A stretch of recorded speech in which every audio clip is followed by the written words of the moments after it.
And I'll go ahead and make you host. I thought you'd done that already because I'm sharing screen. No? No. Well, how can I share the screen without being a host? No, I give privileges to anybody to share the screen if I'm host. Oh, I see. Okay, good morning, everyone. Welcome to Module 2 of our Certified Financial Planner program. Miguel has emailed you a copy of the closing input ratio sheet. Can you confirm you got that?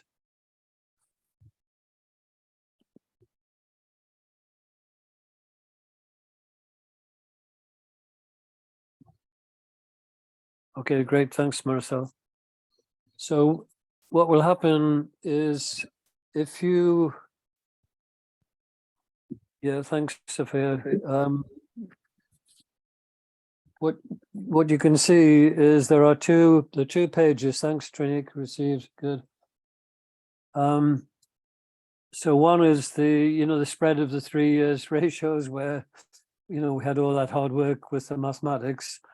And then you'll also see a second attachment with it, part of the file is headed the cash flow worksheet. Now, don't worry about that for the moment, because after we've done the first case study for client relationships, we'll develop the cash flow worksheet ourselves, and then we'll compare it when we go back to closing imports, to discuss what could possibly be done with this difficult situation he's in. Well, it's at that stage that we'll have a document which has already been completed on the cash flow worksheet. So we'll have two runs at that document. So don't worry too much about it for the moment. So the first thing to do is have a look beyond that first section of case studies, and you'll get to module 2 there. And those of you who've got it in PDF, it's page 54 on my PDF file. I'll just give you a moment or two to locate this. So it's headed at module 2, client relationship skills. And then you've got the table of contents there.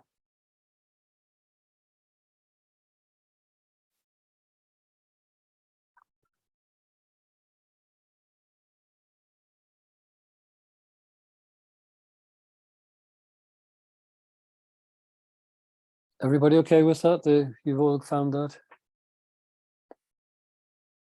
It's probably best in the chat box. If you can't find it, send the message in.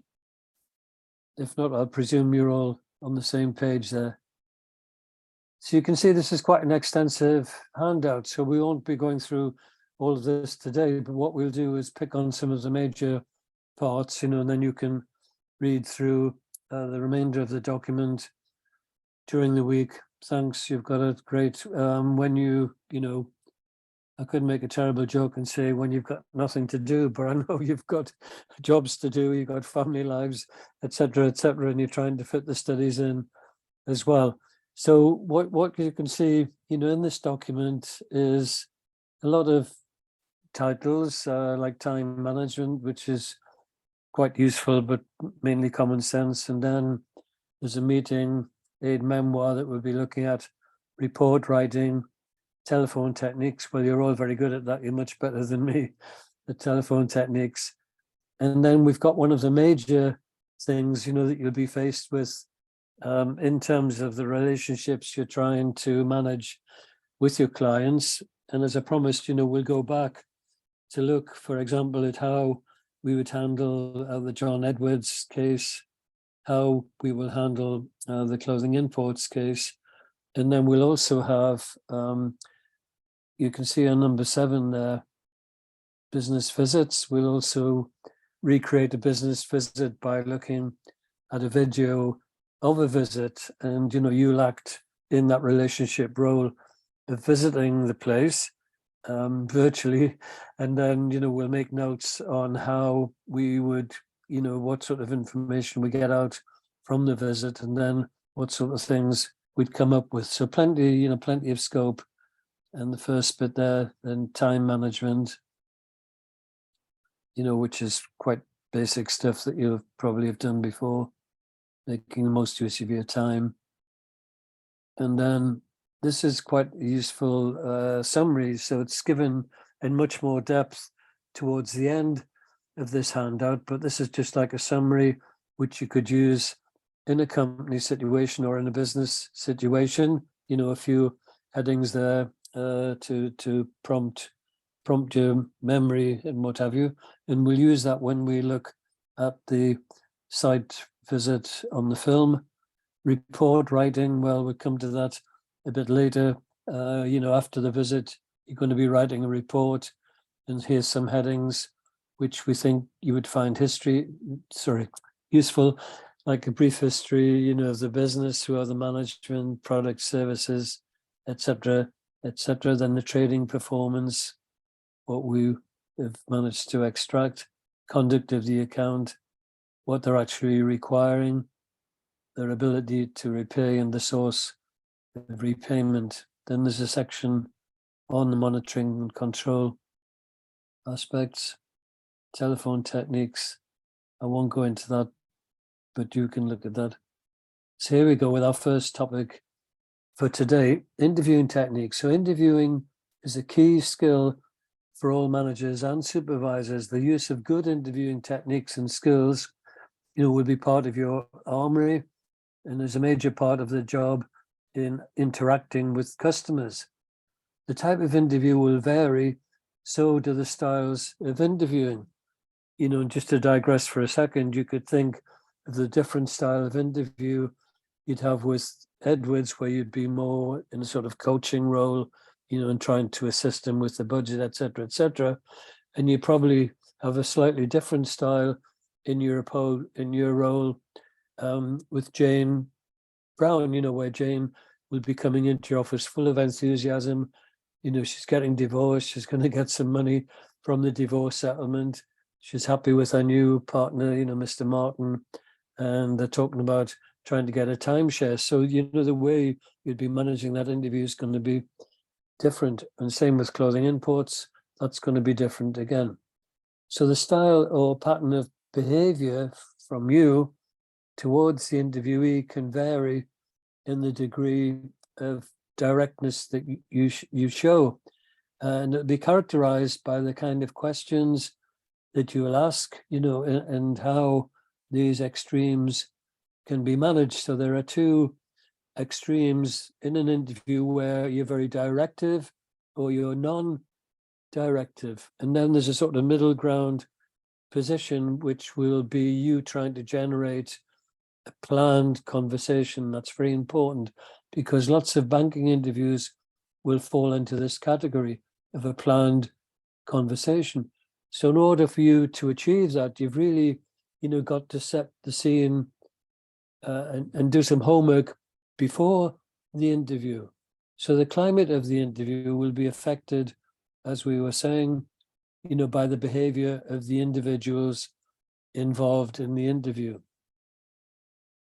Now, it's very important because an interview is a key means of understanding the customers, the situation that they're in, and the requirements. So a good constructive interview and an effective interview will be a great skill, and it will leave both parties feeling satisfied with the belief they've achieved an understanding and a definite conclusion. So moving just down slightly, prepare well for the interview, determine the most effective sequence of the topics.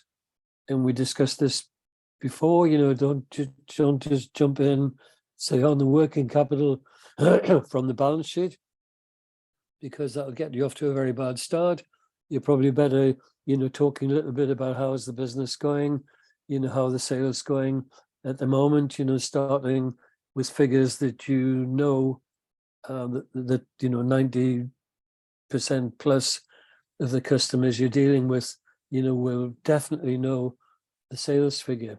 And then use good questioning skills and try and concentrate and listen, listen to what they're saying, because there's a tendency, and I'm the same myself, at kind of talking too much and then not listening to the responses, that I'm getting. So then we need to be able to analyze and consider the results of the interview systematically and objectively. So these points will provide a basic framework within which you can develop your own style, excuse me, of interviewing. So, when we watch the film for the site visit, no one's trying to make everyone on this program, interview in the same way, because you'll have your own particular style. So it's not good to try and copy somebody else. Some organizations do that. They'll try and create a certain, model of a person where they want everyone to kind of behave in the same way and to interview in the same way. I don't think that's a good idea at all, because it'll make you very apprehensive and quite tense. So you just really need to be yourself, but to be aware of the situation that you're in. So what we're going to do to start today off, all being well, we're going to take a look at an interview. Now, this interview is an interview that was created by the Banking Institute quite a number of years ago, and you'll see when we play it, yes, it's definitely a number of years ago. The Institute tried to replace it with a subsequent one, which was called Tom the Baker, but it's not really as effective as the original one. So we're going to look at the original one, where you'll see an interview taking place. So while you're watching the interview, I want you to make a few notes yourself about how you think the interview went, and how the interview was handled, etc., etc. So just before I play that, what we need to look at is the James the Grocer case study. So let me try and get back to that.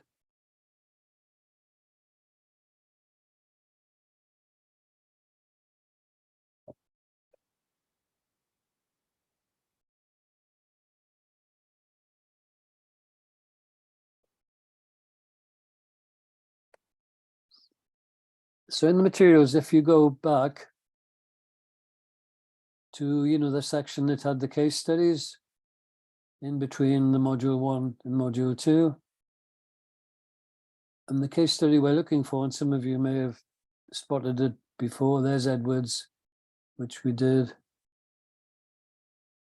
There's Jane Brown that we did. And here we are, James the Grocer. So I'll just give you a moment or two to find this.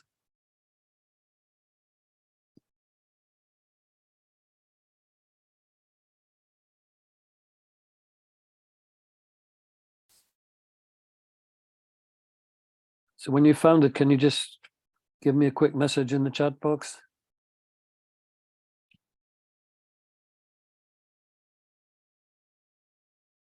Or we could actually speak if you prefer. Thank you, Vinod.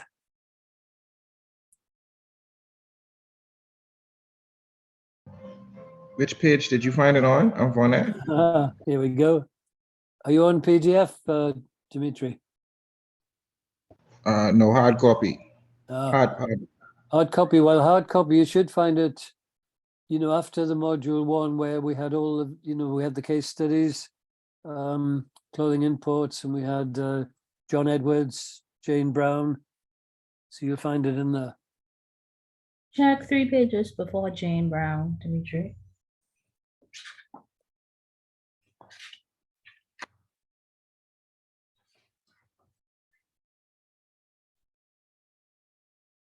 Have you got it, Dimitri? Not yet. 1 second. Right.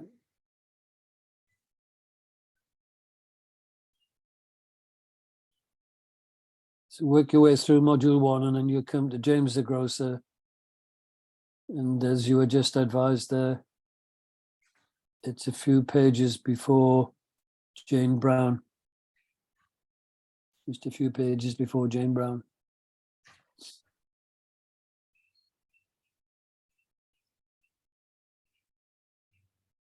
What's the name of the case study we're looking for? James the Grocer. It's Yeah. on the screen now. Okay, thank you. Right. Okay, so James the Grocer wishes to expand his retail supermarket business by acquiring the premises next door with a flat attached. Cost of the new premises are $75,000 and Mr. James requesting a loan of $45,000 from his bank. But there will be extra costs, including legal, building and shop fittings, which will amount to $11,000. So what we're going to be looking at is a lending request that he's going to make to his bank for $56,000. And then you can see there are 3 years income statements. Look, you can see the sales of the food store going from $451,000 up to 511, then up to 593. And there are profits there, profits before tax. And then there's 3 years balance sheets. So what we're going to do is take a look at this Banking Institute video interview. Now, when we've done this before with a video, playing it over Zoom, I'm going to play it on my machine here, and hopefully you'll be able to see it and hear it. But if you can't, what Miguel's going to do is put the YouTube video link into the chat box so you can access it directly. But we'll cross that bridge when we come to it. So fingers crossed, we'll be okay in accessing it via my computer. So having said all that, let me stop sharing on that and try sharing the video.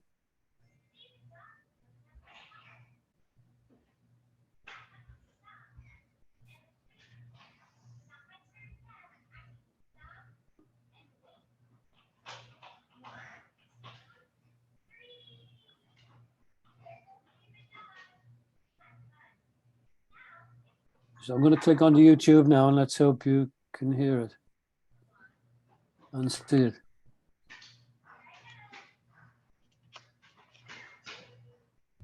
So just play the opening few seconds and then you can let me know you can hear it and see it.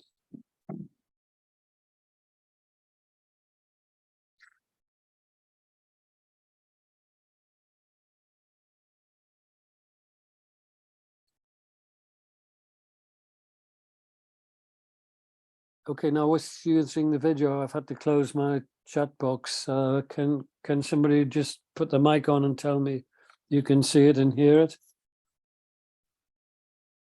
No, No. Mr. Chuckley, I can't see or hear anything. No, we Oh, can't see no. or hear. Okay. Okay, so we're on to plan B now.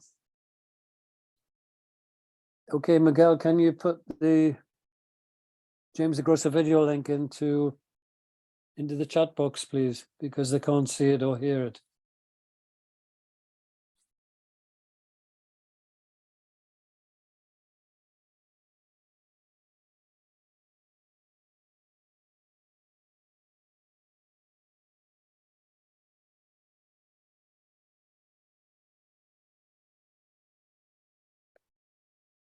Miguel, are you there, please?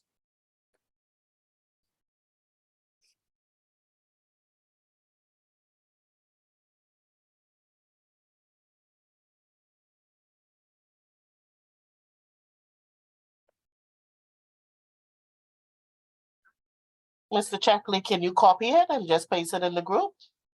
Yeah, let me try that.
The only link I've got at the moment is Miguel's.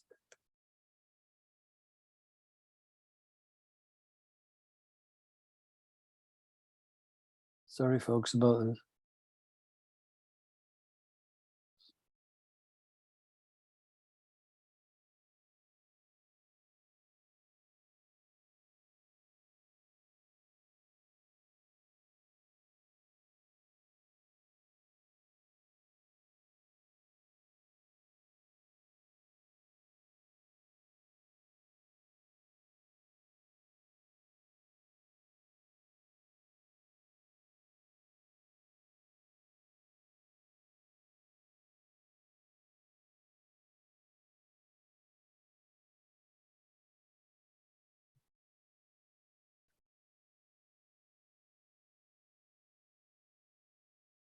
Okay, I've copied the link now. How do I get that across to you? There should be a chat option at the bottom. Once you click, you should be able to paste it in the group. In the group, right?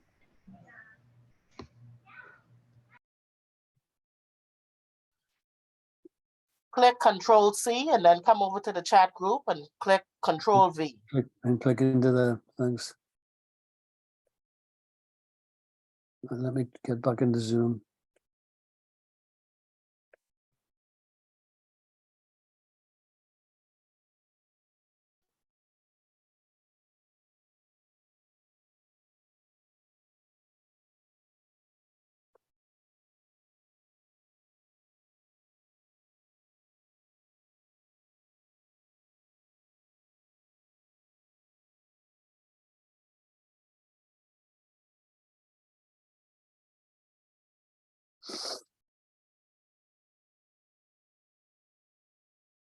No.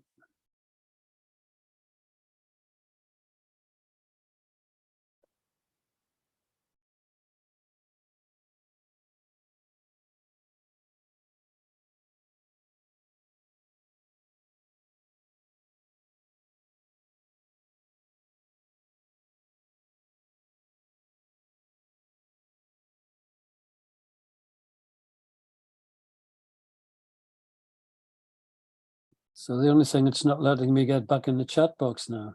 Crazy. There it is.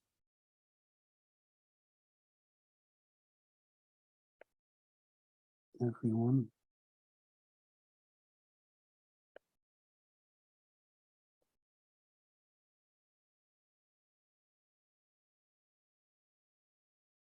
Okay, it's in the chat box now. Can you see it?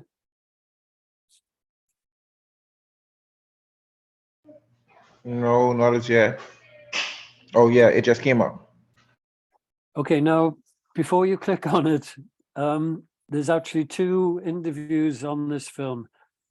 So you only need to watch the first one, which lasts about 10 minutes, and then stop it as the customer begins to leave the bank premises, and we'll discuss it because there's a second interview a bit later, which we'll watch a bit later, but you want to watch the first interview. So I'll let you click on it now and, send me a message if you have a problem, but hopefully this will be okay. So 10 minutes, that'll be 37. And make a few notes. So let's reconvene at 45, that's 1:45, and hopefully you'll have watched the first interview by then. So good luck and on your way.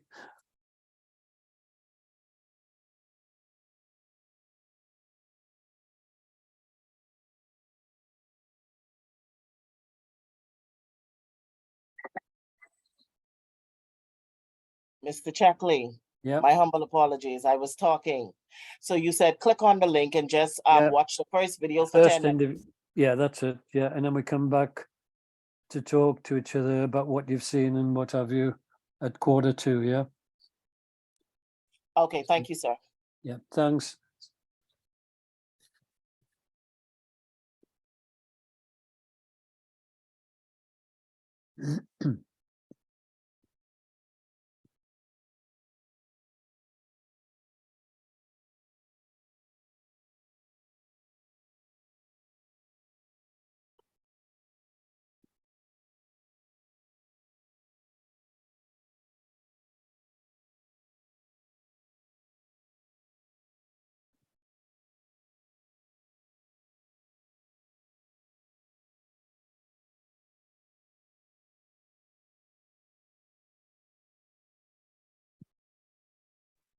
Mr. Checkley, my video is No. saying 28 minutes. Do I have the right link?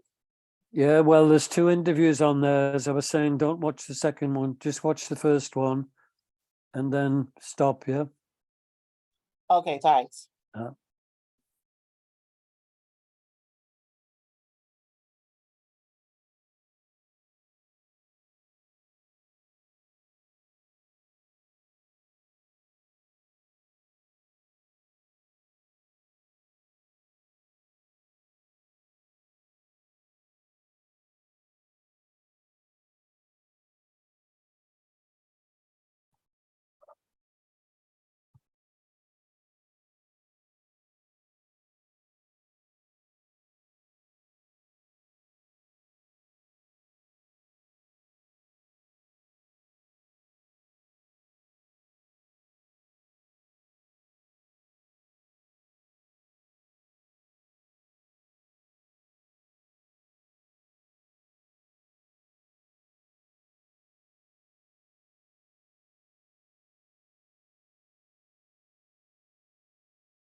Okay, my apologies. I'm back. I'm here.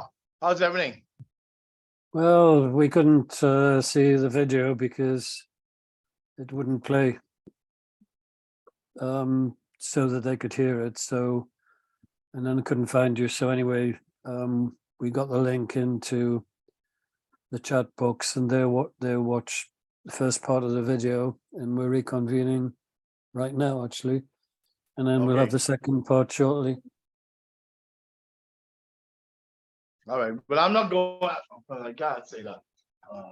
Hold on.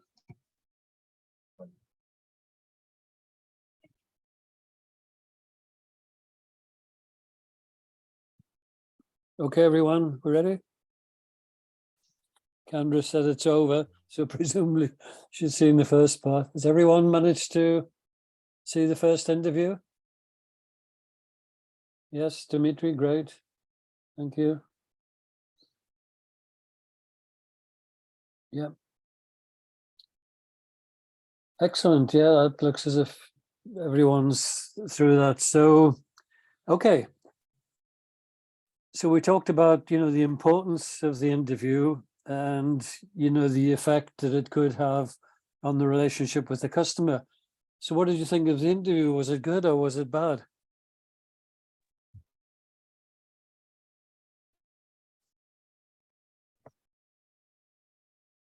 Andrew's text in very bad. Anyone want to speak? Dimitri? You're usually a good spokesperson on these things. But can I butt in? You can, yeah. I thought the security still did an excellent job in an interview.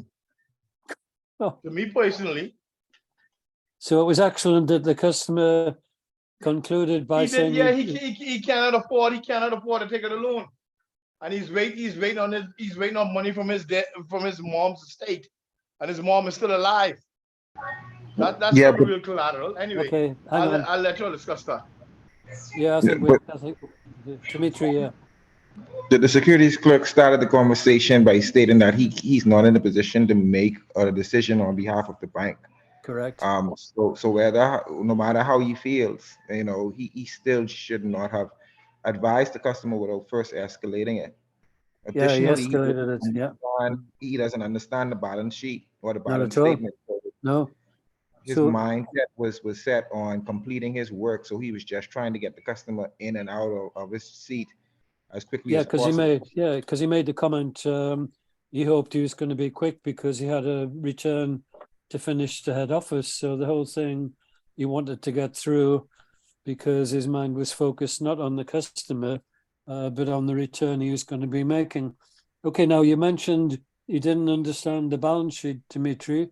So what was the terrible mistake he actually made with a quotation from the balance sheet? Which ratio did he pick on? I think it was the gross profit ratio he picked Well, on. he picked on that from the income statement, saying he didn't like to see falling gross profits. Mhm.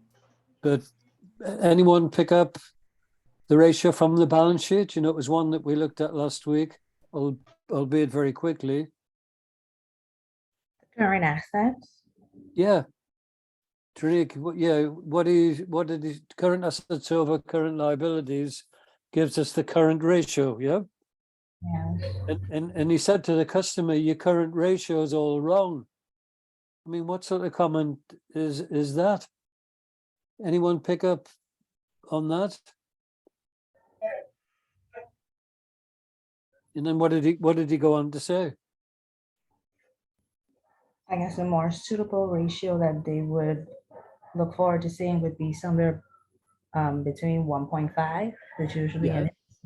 consistently lower. If it was done. Yeah. And then what did he conclude from that? That he told the customer, if you're not meeting that ratio mathematical formula that he was giving 1.5 to 2 times, what did he then go on to say about the business? What's going to happen to the business? That it's not going to be profitable, and he's not going to be able to get a loan. Well, it wasn't just that, Dimitri. He said the business was heading for trouble. Mhm. And then, of course, the customer said, well, you know, he didn't agree with that. Why? Because he's been in business for 20 years, at least we know about, because he's banked with that bank for 20 years. And he says the business operates okay, so he doesn't understand the comment. The comment is basically flawed. So Tariq, you've got another comment on that?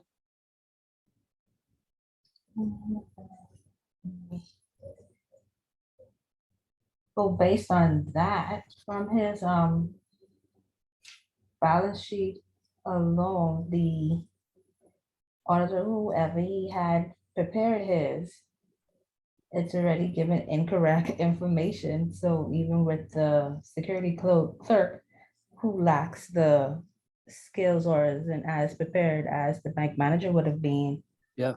he's kind of given him correct advice, whereas he wouldn't be able to repay the loan or afford having this loan that he really anticipates having.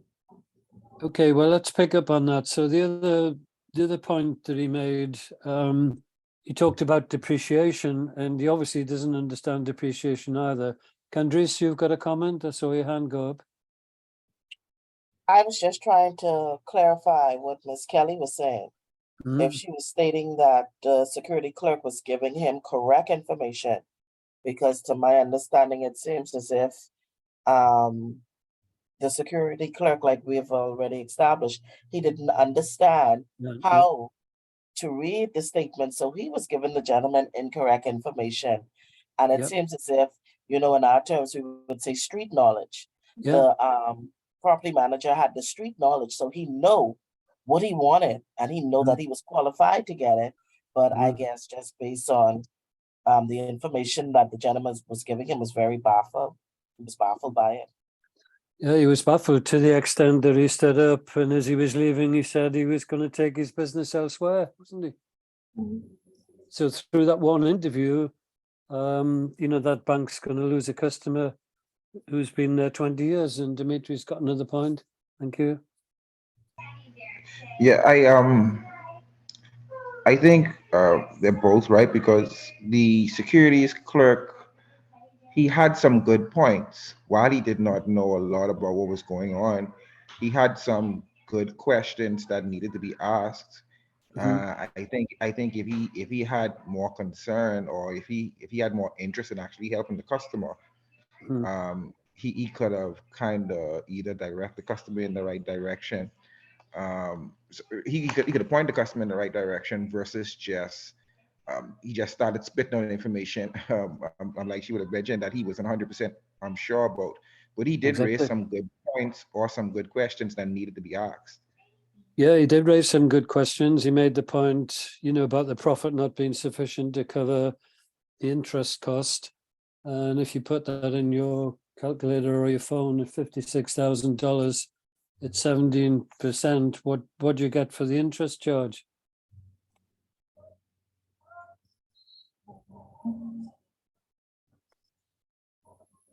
$9,520. Yeah. 9520. Everybody got that? Yes. Mhm. Yes. Okay.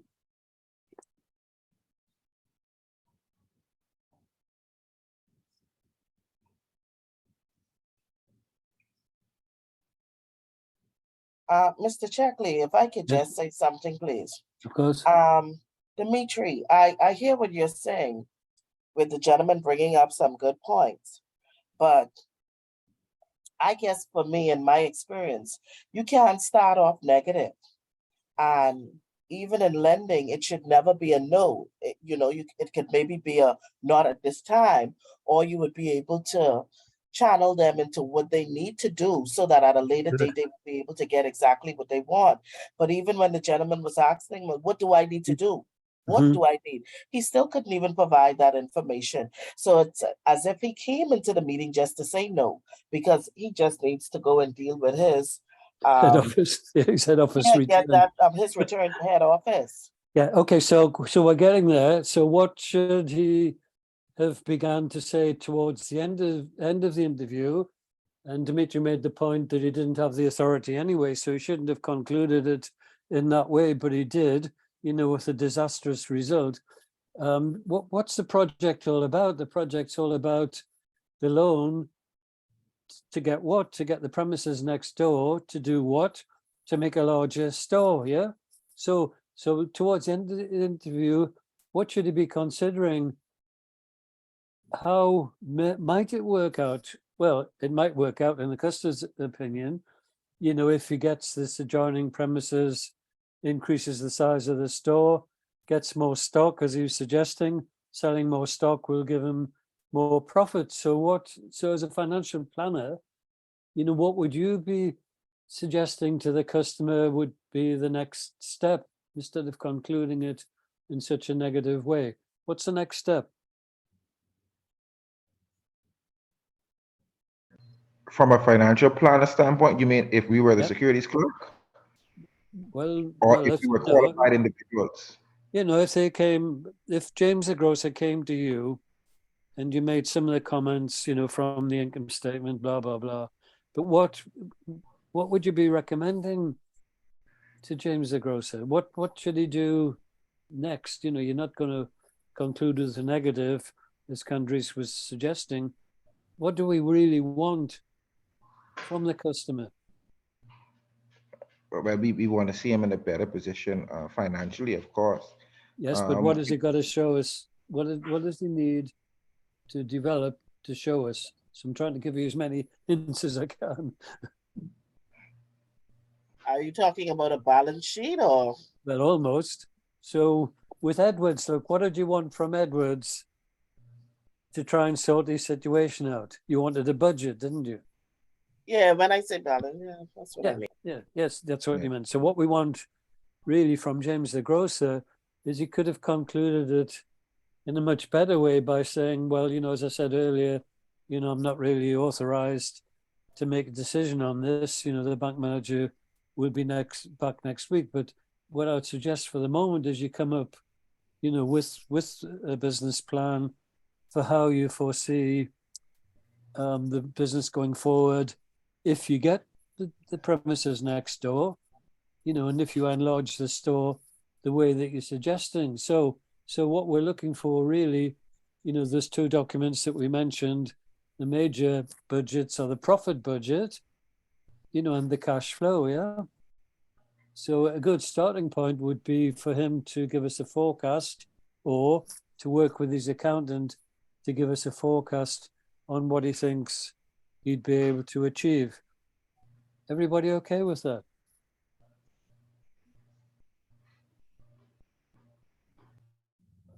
Now we're going to pick some of these comments up regarding the accounts, because another thing is he took the interview without preparation, and before we started it, I talked about that handout, and which says in there, about good interview preparation. So, but he took a chance, didn't he? He decided he'd see the customer, and you can see him, trying to rapidly assimilate what's in these accounts, when by his own confession, he doesn't understand the accounts anyway.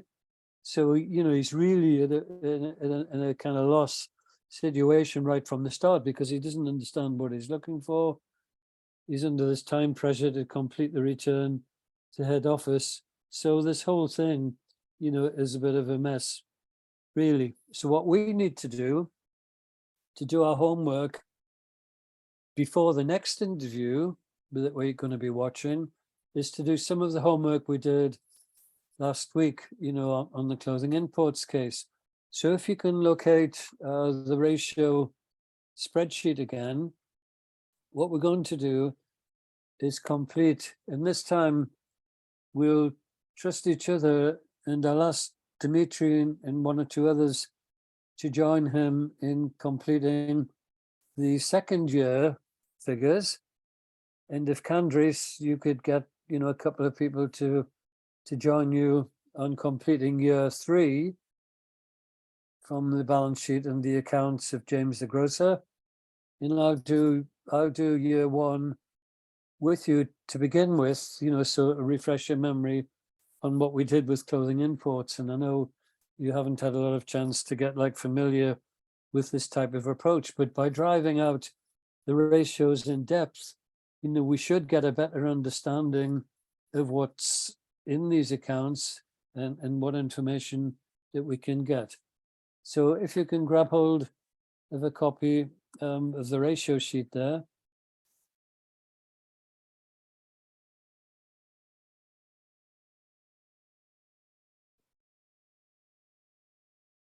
Now we're going to do the first year together, okay?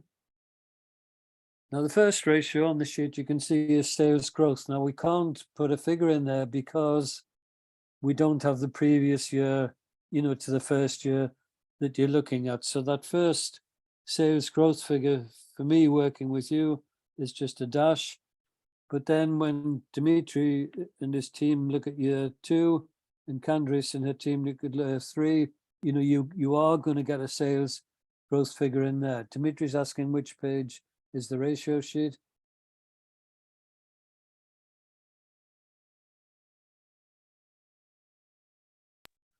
Go back, it's on page 10, module 1, yeah.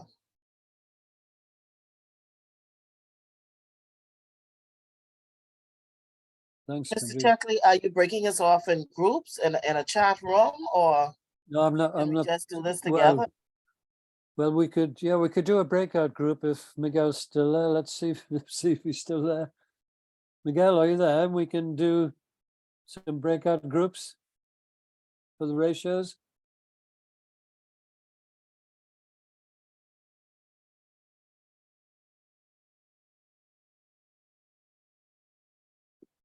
I'll just send him a message.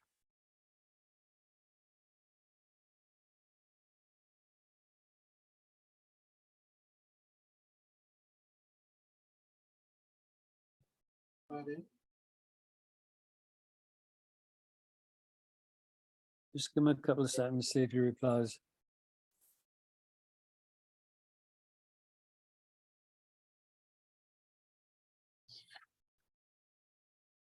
Okay, Dimitri, have you found the ratio sheet? Yes, thank you. Good. Let's work through year 1 together.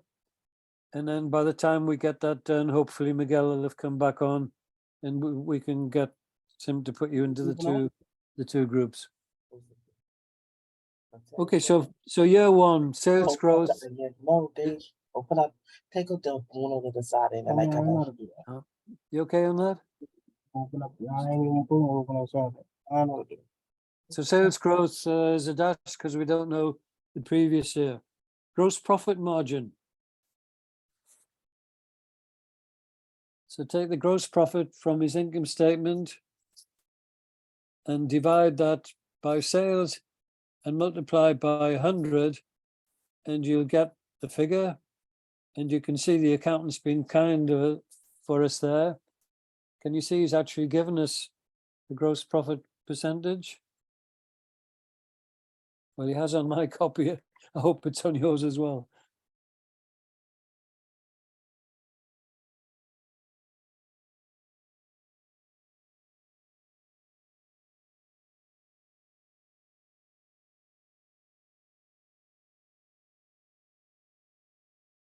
Anyone confirm that?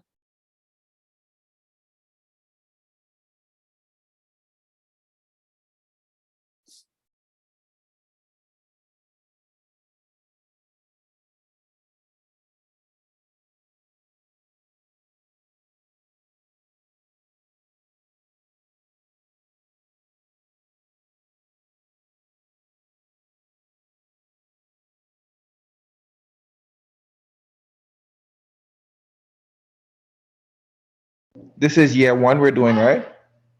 Yep.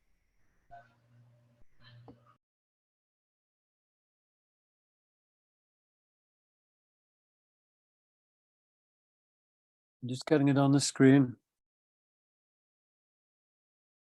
You can see it on the screen now. There's year Yes. 1, which is 2 years ago.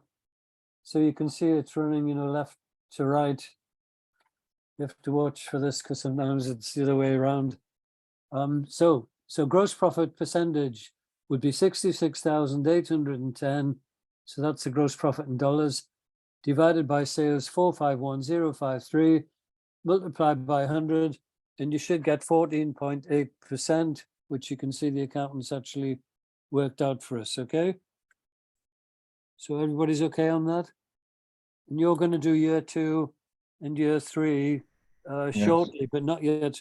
I'm going to take you through year 1, to refresh your memory on how this is calculated. So we've got GP, gross profit 14.8%.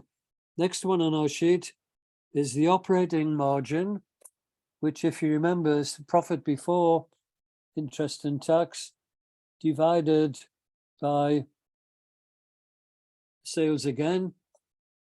Now, this is where it's slightly tricky on this case study because I'm looking for the profit before interest and tax, but all I can see, look, is the profit before tax. Now, the reason for that is if you look up those costs there, can you see there's no interest cost? So the profit before interest and tax will be the same as the profit before tax in this particular case. And if you're not convinced of that, you can look at the balance sheet to see if there is any debt. So there's the fixed assets, the current assets, the current liabilities. Yes, there are creditors, but there's no bank debt. So, there's no interest cost at the moment. So what you need to do is just skip the PBIT ratio, that's the operating profit margin, and move to the pre-tax margin. There it is. Look, net profit before tax, $4,008, and divide that by sales, 451,053, multiply by 100, and see what you get. Could you say that one more time? Could you do that one more time, but with the pre-profit margin, pre-tax profit margin? Sorry. That's it. Yeah, profit before tax, $4,008 into your calculator or phone, divided by 451,053, which is the sales, multiply by 100, and you'll get the profit before tax as a percentage. And now I guess it's just going to be over 1%. Is that right?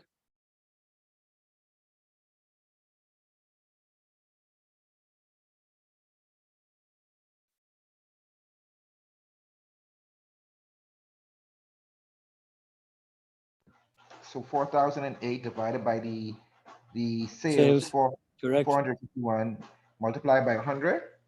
Yeah, to give us it as a percentage. I'm getting 0.88. 0.88. Yeah. So to one decimal point, that would be 0.9. Yes. Less Okay. than 1%. Yeah.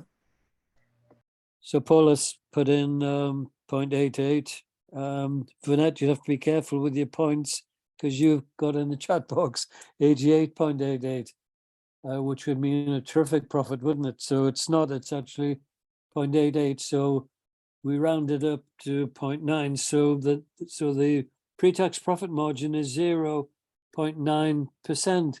So that's a very low margin, isn't it? And the net profit, we're looking for net profit now. Well, there's the tax look. So we had net profit before tax, 4,008, less tax at 1,650. So there's the net profit, which in this case, they're calling the retained profit for the year. So that's the net profit. So the calculation this time for net profit is 2,358 divided by the sales once again. So when you're doing income statement analysis, when you're doing these ratios, as I said to you last week, they all go back, to the sales positioning. So we're looking at everything relative to sales. So 2,358 divided by 451,053 times 100. Then you can give me that as a percentage. 0.52. 0.5. Yeah, we don't go beyond 1 decimal point because it looks too academic, if you're in discussion with a customer and you say to them, oh, I calculate your net profit is 0.52, it just sounds too academic. 0.5 is okay. So that's very low, isn't it? 0.5. Now, working capital, so we're moving into the balance sheet now. So remember, working capital was current assets minus the current liabilities. So that's not the current ratio. We're going to come onto that shortly. Working capital was current assets minus current liabilities. So there we've got current assets of 40904. And then you've got current liabilities of 57025. So if you take that away, you've got a negative figure, which the accountants worked out there, of $16,121 is the working capital position, and it's negative. So again, on a snapshot basis of the balance sheet, that looks bad news because they've got a negative working capital position, and we all know businesses need, working capital to be able to operate the business. So let's move on. Can you go over those two that last number again, sir, for the working capital? Yeah. So from your formula, current assets minus current liabilities, we're in the balance sheet now. 40904 are the current assets, minus the current liabilities, 57025. You've got a negative working capital position of $16,121. Got that? Have you got that now? Yeah, I see 40904. Yeah. Good. 40904. That's the liabilities. Okay. Yeah. Yes, sir. So again, on the snapshot position, if you don't really understand, the nature of the business. So when you're making this type of analysis, yes, it's good to do, but as I said to you last week, we got to get, behind the figures. Remember closing imports, when we did that ratio with closing imports, the figure looked good. Why? Because he had a huge amount of stock, if you remember, and he had a huge amount of debtors or receivables, which gave a good working capital position. But when we looked at the other ratios, we were quite worried, actually, that his cash flow could be deteriorating. Now, here's an opposite position where we've got a food store. And, when you get to the checkout till, generally you don't become a debtor or a receivable to the store. You pay, don't you? You pay cash or credit card or debit card or whatever. So, a food store should have quite a quick cash flow, and we'll come on to that a little bit later on. So put that figure on your sheet, 16,121 negative, which could immediately, ring some warning bells, but we need to take it beyond this because we need to understand what these things are telling us. So put that in for the moment. Now, current ratio, you can see at a glance, and the security clock was correct here, his current ratio, if you divide 40904, because don't forget, current ratio is current assets divided by current liabilities.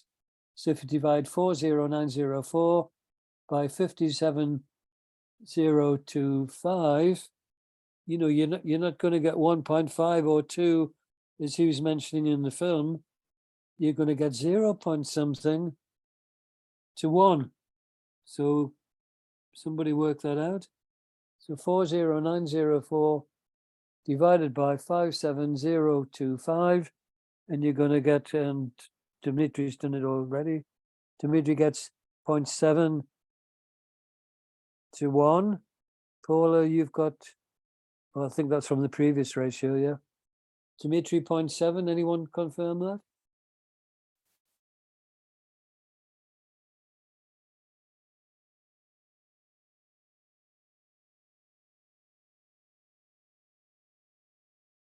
Yeah, Paula, thank you. You got the same. That's good. So what we've got, you see, is 0.7 to 1. So again, if you don't understand the accounts, you could slip into the same type of negative conversation that the security clock was doing, because he doesn't go beyond like a snapshot of certain figures that he's pulling out. Okay, he's factually correct based on the numbers, but his interpretation of the situation is incorrect because he doesn't really understand, what all this is actually all about. But we'll leave it there for the moment. The quick ratio, if you remember, was the same, current assets divided by current liabilities, except this time we're looking at the quick assets. So what we do this time is we deduct the stock from the current assets. So this time you've got 40904 is the current assets, but you've got to take away 22,150, and that's going to give you 18 something thousand dollars, and then you're going to divide that $18,000 by the current liabilities of 57,025, and again you're going to get 0 point something.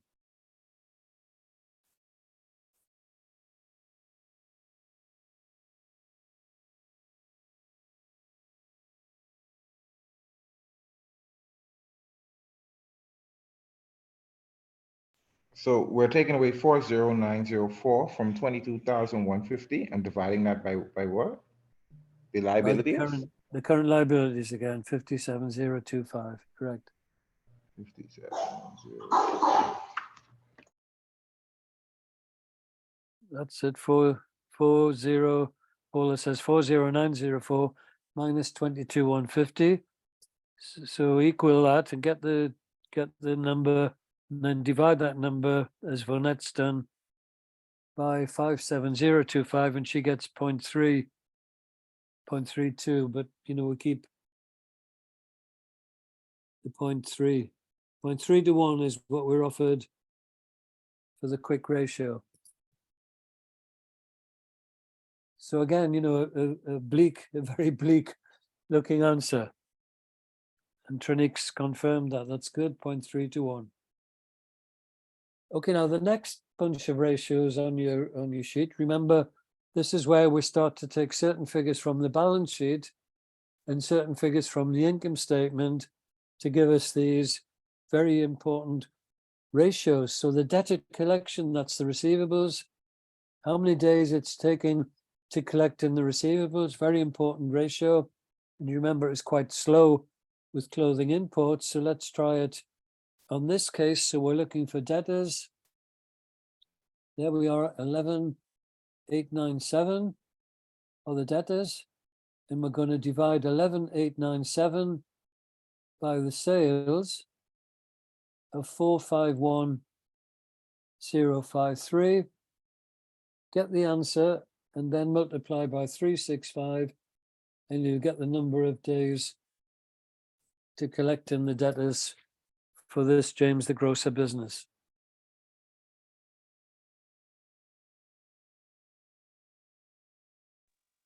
Mr. Jackley, you said Yes. multiply by 365, Correct, yeah, number of days in the year.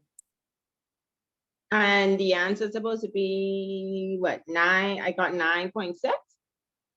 Well, if you got 9.6, remember we rounded up, so that'll be 10 days. Oh, We don't want to be talking in a point of a day, do we? So 10 days, 10 days were offered. Yes, Dimitri's got the same, 9.6, great. So 10 days, so, and we'd expect it to be low for the reason I just told you 5 minutes ago. When you get to that checkout till, you pay, don't you? Yeah, unless you're a small hotel or a restaurant or whatever, and you manage to come to a contractual arrangement where you get credit, but most people going through the store, would be like you or me, and we have to pay. So 10 days to collect in. Next one, remember in clothing imports, his stock turnover days was quite slow. it was 2 months to begin with, and then it got much worse than that. So let's have a look at the stock turnover in the food retailing store. So this is where we're starting to get, into areas of understanding. So would you expect it to be quick or slow in a food retail store? Quick. Yeah, well, I would hope it would be quick, Dimitri.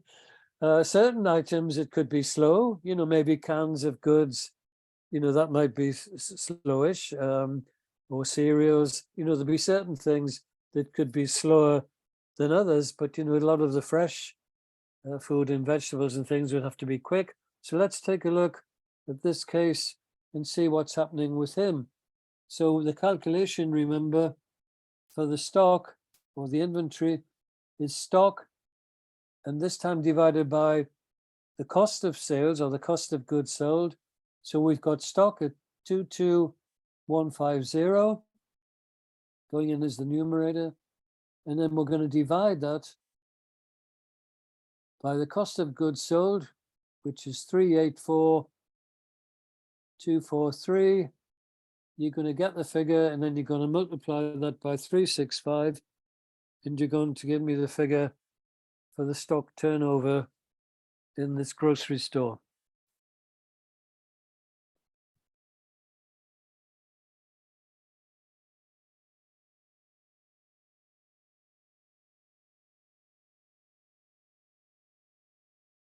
$21 days. 21 days were offered.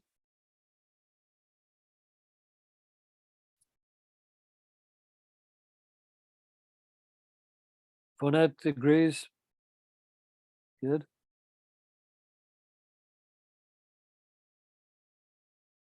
So 21 days to turn over all of the stock in the store. So that's like 3 weeks. As I say, some of the items will be longer in the holding period than the fresh food and veg. So it's about 3 weeks. So that seems quite a good turnover. We'll have a better judgment, when you've worked out, Dimitri and his colleagues, the second year, and Kandris the third year. So we'll come back on that shortly. Now the creditors, this is the payables. So this is the number of days it's taking to pay the creditors. And he mentioned this in the film about the number of days. He didn't give a figure for the number of days, but he mentioned, taking credit from his suppliers. So let's have a look at the calculation. So what we're looking for is the creditors, and we want the trading creditors. So looking at the current liabilities, the trading creditors, so that's not accruals and it's not tax, but the trading creditors are 50247 going in as the numerator, and we're going to divide that again by the cost of goods sold at 384,243, then multiply the answer by 365, and you get the number of days to pay the suppliers.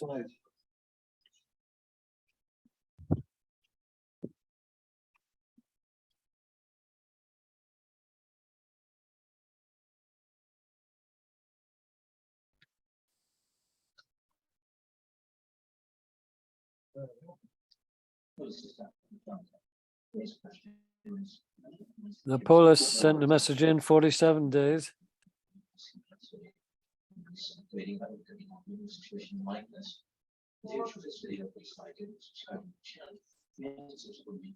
So creditors 50247 divided by the cost of sales 384,243, then multiply the answer by 365.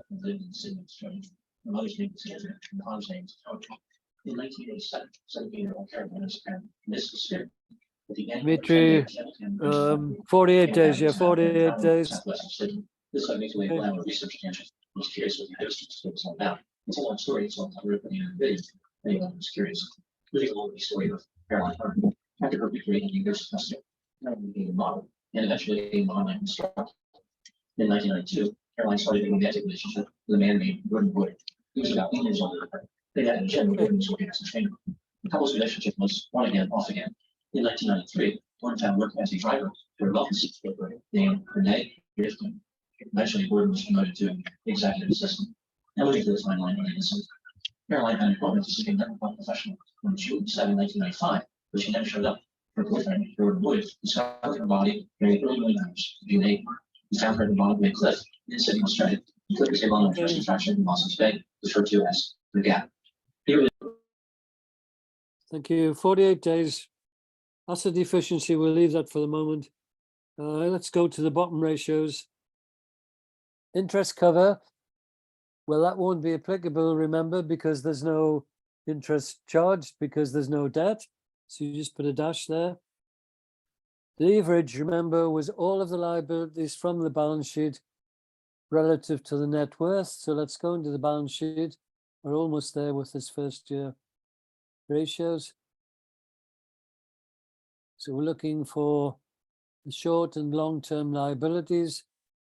Well, there's no long-term liabilities, but the short-term liabilities, which is the current liabilities, the 57025.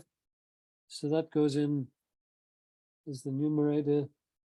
Then we're going to divide the total liabilities by the net worth of the business.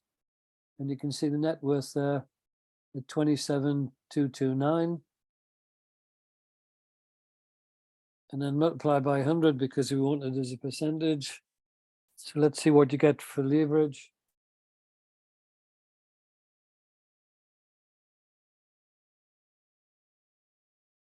So it's 57,025 divided by 27,229. Multiply by 100, should be just over 200%, I think.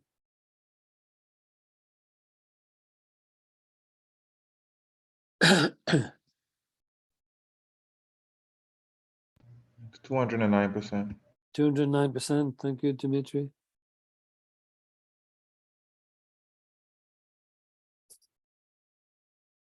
We'll just get a confirmation on that.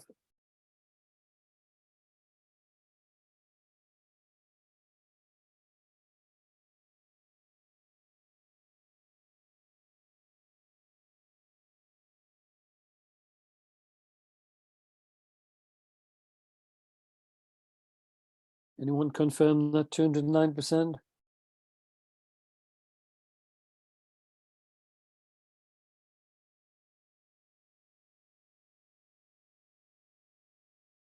So 57,025 divided by 27,229, and multiply the answer by 100, and we'll get the leverage. So that's all the liabilities relative to the net worth.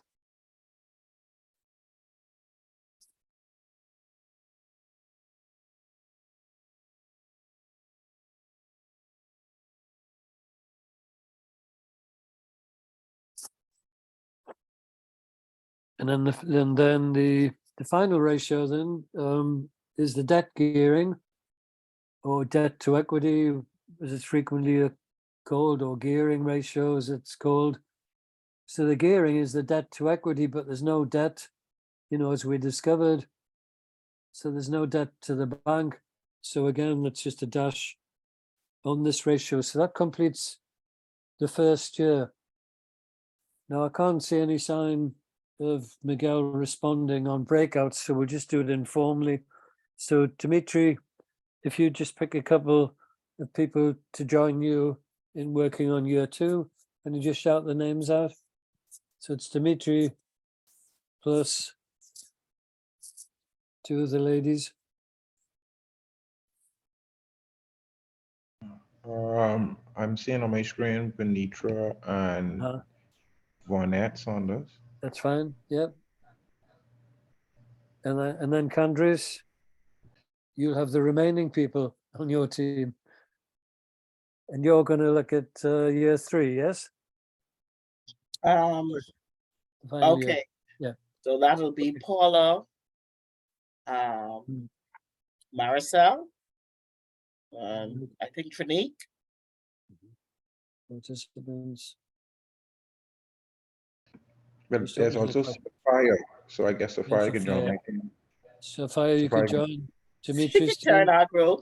The more the merrier. I need all the help. Okay, we got that.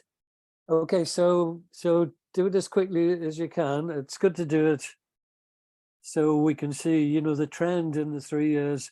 And doing this, you know, we really will have done our homework in terms of the financial statement analysis, which, just like with clothing imports, you know, it should give us some directions on how the business is going. So I'll give you, hopefully you can do that in say 10 minutes or so, 10 to 15 minutes. So we set a target of 45, yeah, to come back. Oh, so are you going to split us into the groups, Mr. Jackley? No, I can't do that at the moment. And Miguel hasn't appeared. So if you just work on the ratios, you know, and text each other if you need to. Okay.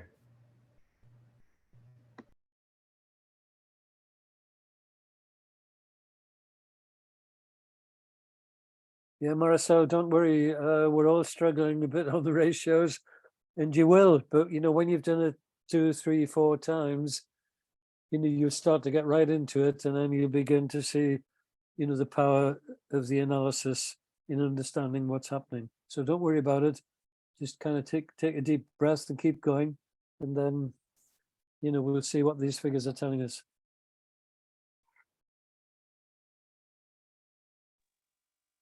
Okay, just to be clear, we're working with the last column, right? That says this year. That's year Yep. 3? Yeah, that's Candrace, yes. Okay. Yep, that's the 3rd year. And then Dimitri's right in the middle there.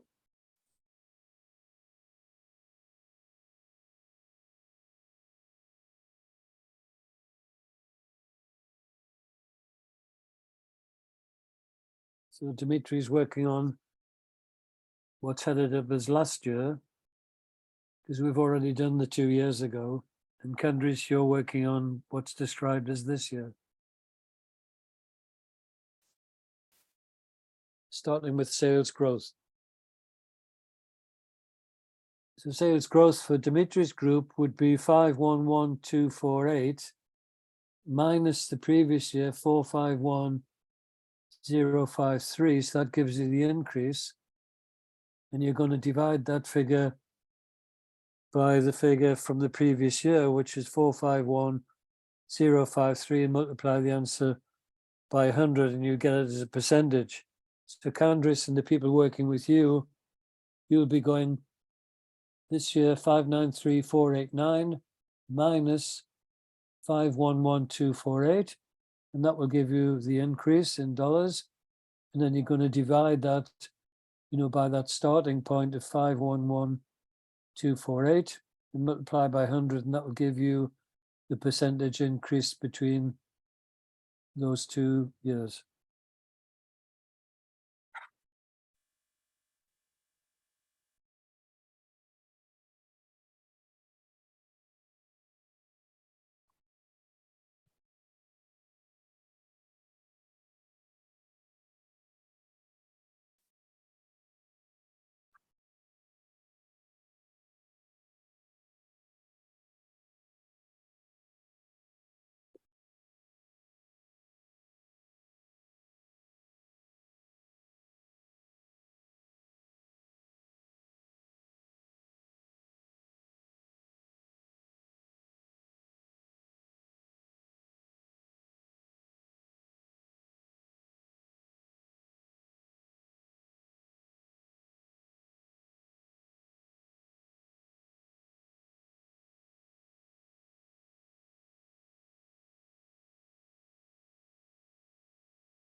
Hi, Mr. Checkley. Can you Hello, yes. confirm if, are we doing, Candra's group, are we doing year 3 or year 2?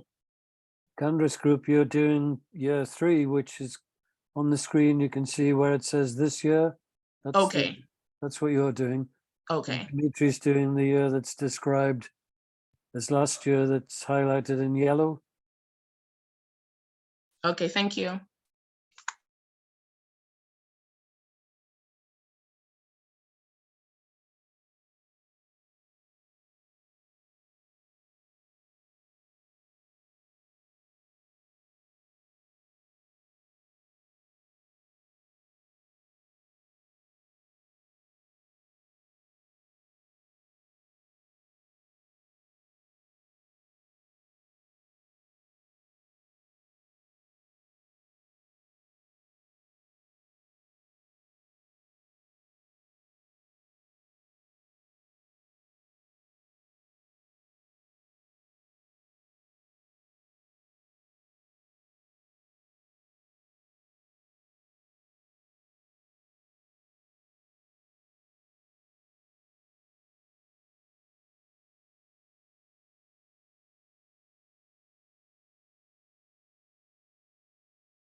Mr. Checkley, I think I'm Hello, stuck. you're stuck on which one? I was trying to do it according to how I was looking now to do the operating margin. Well, we put a dash for that before because Oh, there's see, no, sorry, I was in, there's no PBIT because there's no interest cost. So what we did was we put a dash there and we moved to the profit before tax. You can see on the screen, profit before, okay, $4,008. So for you, it'll be 7823. Profit before tax, 7823. Yes. Because you're doing year 3, aren't you? Divided by the sales, 593,489, and multiply by 100. okay, thanks. Thanks.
So Candice, your final calculation will be the net profit, which is described as retained profit for the year.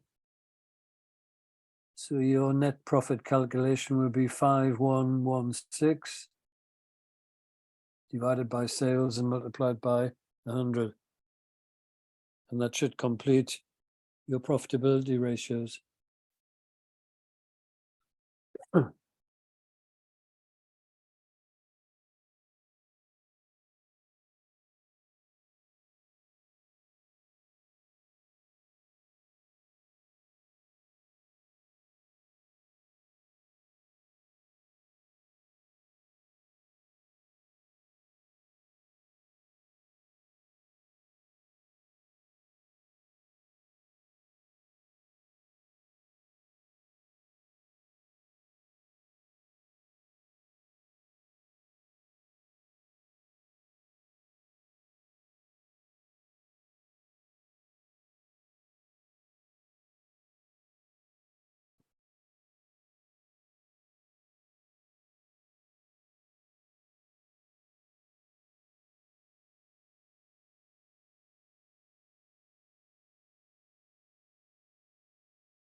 Okay, so Candice and your group, what I want you to do is, because we're running out of time, we've only got 10 minutes left.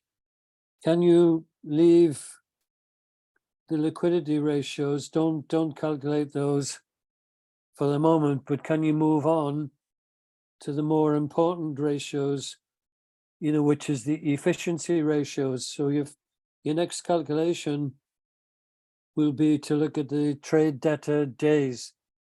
So what you'll be doing there, is dividing the debtors from the balance sheet divided by the sales and multiplying by 365. So just to repeat, don't do the liquidity ratios, move on to the efficiency ratios, please.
Okay, well done, Dimitri's group.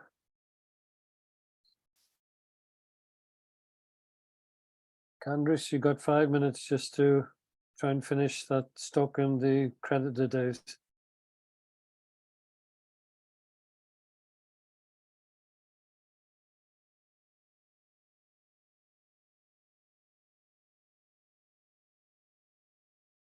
Okay, great, you're good to go. Okay. So this, is doing a lot of homework, preparation, important for the interview. Now the interview is on YouTube, but what we probably do is save that until we meet next Saturday, and you'll see how the bank manager handles it. But just before we break, let's get the figures from Dimitri for his group, and group 3, Candice's group. You make a note, and then vice versa. So Dimitri, can you run us quickly? We've only got 5 minutes to go through the figures that you got. If you could switch your mic on, please. Yes, sir. Yeah. So you had sales growth 13.3. Yeah, 13.34%. Oh, The gross profit, we got 14.2%. yeah, thank you. The this is the pre-tax profit, we got Pre-tax, yeah, 1.2%. yeah, The net profit margin, we got 0.7%. right, Working capital, we got negative 9,381. yeah, Current ratio, we got 0.9 to 1. right, Asset quick ratio, we got 0.46 rounded to 0.5. yeah. We got that's Debtor asset and days. turnover. We got 10 days. Uh-huh, Then the stock turnover in days, we got 20.6 rounded to 21 days. 21, yeah, The creditor turnover in days, we got 45.6 rounded to 47 days. yeah. And then the leverage, we got 208%. Thank you, that's very good. So Candice, I know your group, you didn't quite got as far, but can you give us the figures that you got for profitability and for efficiency?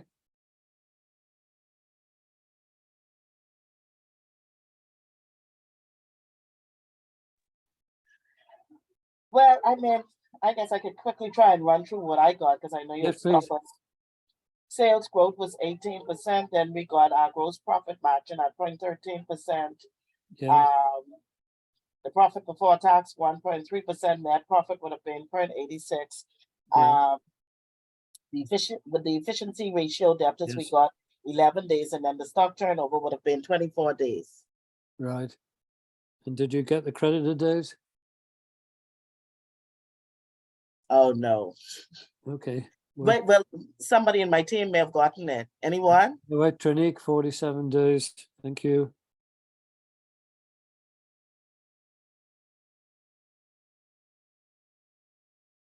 Oh, Paula says 11, 24, and 41. So we just need to check that final calculation. Let's just do that. So the creditors, and we're talking about Candice's group year 3. So creditors 66,449 and is the numerator divided by the cost of sales at 514,533, and then multiply the answer by 365. And let's see if you get 41 days or 47 days or whatever. Say that again, sir. But we're just trying to check Candice's group year 3 creditors, that's the payables. So numerator 66,449 divided by the cost of goods sold at 514,533. Get the answer and multiply by 365, and we'll get the creditor days, or if you prefer the term, the payables. Yes, 47 days. 47. Thank you. Thank you. Okay, so as a snapshot, we can see, sales have been growing, but the gross profit has been sagging a bit, as the security clock pointed out. When we get down further down the income statement, we can see that the pre-tax profit margin's actually improving and the net profit's improving. So it's still very fine, you know, in terms of a percentage, but the trend is in the right direction. Then when we look at the working capital, well, that's not telling us so much because it's a negative position. Same with current ratio and quick ratio. So we'll come back on those when we see the bank manager interviewing the customer next week, when we start our program next week. Then in terms of the debtor days, so that's his collection, and we expected the number of days to be low because, you know, you pay when you get to the till, 10 days, 10 days, and 11 days. So very, very steady there. Stock levels, 21 days, 21 days, and just slightly slowing to 24 days. So, you know, not that significant a movement, but approximately 3 weeks to turn over all the stock. Then an interesting figure that his payment to the suppliers, as he mentioned in the film, 48 days, 47, 47. So very consistent figures coming through there. And generally, when you get that level of consistency, generally, you know, it points to good management because, you know, the figures aren't very volatile and jumping all over the place. And then leverage, well, that's not so significant at 200%, but we'll talk again more about that next week. Interest cover is not applicable because there's no debt at the moment, and debt gearing is not applicable for the same reason there's no debt. Okay, so I mean that's a chore, you know, but the thing is, when we've got this, you know, it will give us a picture of how the business is performing, and I hope you'll agree, you know, some really good homework in preparation for the interview, so we won't be kind of clean bowled, you know, as we would say in cricket in the UK.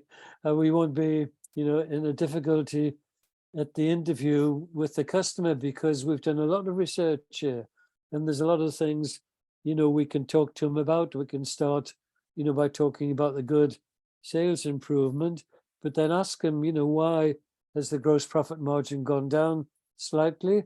So that would be a good leading question in there. Pleased to see net profits improving, although still very fine. Debtor collection pretty stable. Stock levels stable. Creditors, interesting. What's the terms of trade in terms of his payables? And then we can move into the discussion, you know, about his business plan, you know, for getting, if he gets these premises, you know, what's his forecasts? Has he done any forecasting of the expected sales increase and the profit increase? So that leads us in a much more constructive way. So Candice has got a question there just before we close. Yes, you know, sometimes we're going over this, it's going a bit fast for some Yes, of it us. is. Wanted to know if there's any way like we can get the answer sheet, just like how we Yes, you did will. this down for the Yeah. ratio and the efficient ratio, if that could either be sent to us. Yeah, I'll or, do you it. know, Yeah. Yeah, what'll happen is the same as I did with the clothing imports. I'll prepare the sheet for you and get it emailed out to you just to check. Yeah. Okay, I didn't get that other sheet, so you could probably send me both, please. Thanks. Well, you should have done because Miguel promised me he sent it this morning. Did the other people get clothing imports?